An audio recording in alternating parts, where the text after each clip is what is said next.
by Rachel Lyon, illustrated by Katarina Cervetti.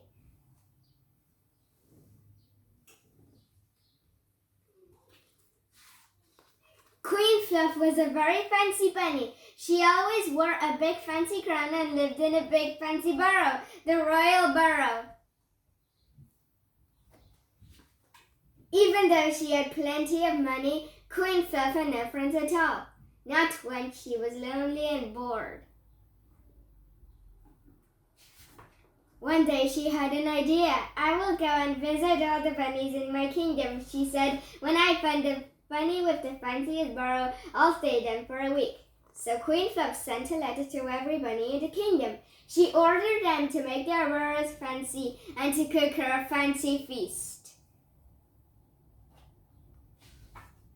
But the other bunnies in the kingdom were poor. They couldn't afford fancy things. Queen Fluff must be very thoughtless, they said. Let's teach her a lesson. So the bunnies worked very hard getting ready for the Queen's visit. They collected all the smelliest, yuckiest things they could find. They put all the smelly, yucky things in their burrows.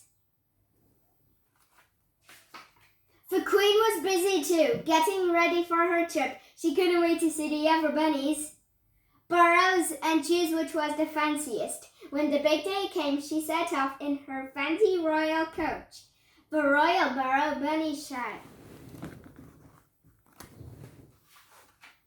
When the bunnies saw her arrive, they giggled. What would the Queen think of their messy, smelly burrows? The Queen ran eagerly into the first burrow, but the only thing waiting for her was a swarm of bees. Yahoo! She yelped as the bees stung on her furry bottom. That's no way to treat a queen. The next burrow was even worse. It was full of toads and creepy crawls. Some lunch, my lady? Asked the bunnies.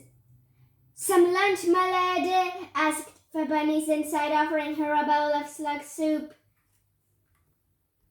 Yuck, said the Queen, and she ran straight off to the next burrow. Plop! The Queen slid down into the burrow and landed in a big pile of muck.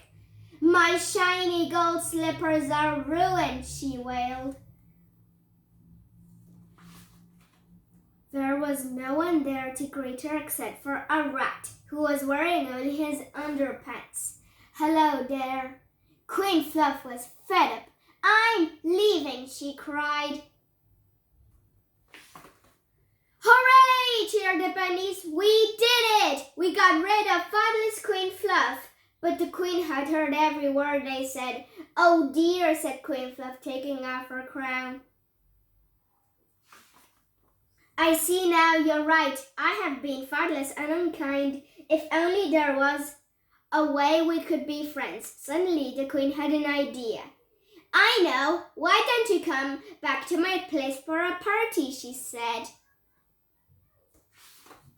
That night, as the bunnies danced and laughed and ate together, Queen Fluff realized that although fancy burrows and fancy feasts are nice, real friends are far nicer.